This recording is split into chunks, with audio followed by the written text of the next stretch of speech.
Соборниот храм Свети Климент Охридски во Скопје традиционално е централното место за божикната литургија со која чиноначествуваше поглаварот на Македонската православна црква, архиепископот господин Стефан.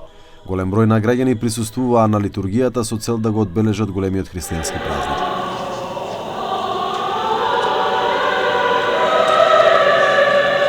На литургијата присуствуваше и државниот врв. На граѓаните им посака мир, здравје и благосостојба.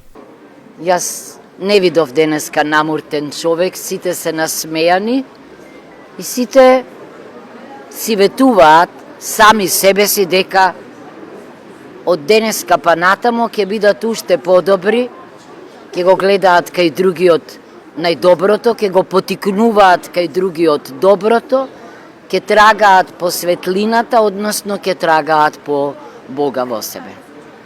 На православните христијани да им го честитам Христовото раѓање.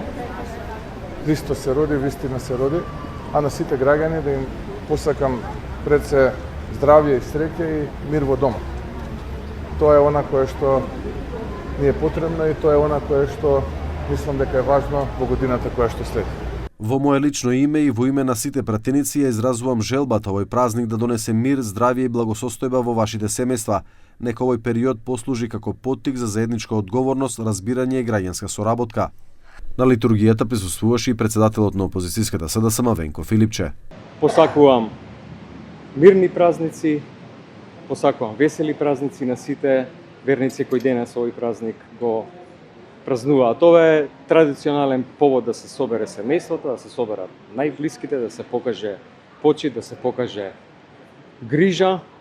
Посакувам денот да помине мирно, а мирот во овие турбулентни времиња ни е и тоа како потребен за да можеме да продолжиме општеството да го градиме, да биде праведно, да биде толерантно, да биде слободно. Ние во Христос се роди, на вистина се роди, овој поздрав се користи за денешниот ден. Божик се слави 3 дена. Божикното утро почнува така што рано взори се слушаат камбаните на сите православни цркви и храмови, се облекува свечена облека и се оди во црква на Божикна литургија. Утрото на Божик се појадува од бадниковата трпеза. Исто така од овој ден се прекинати Божикните пости.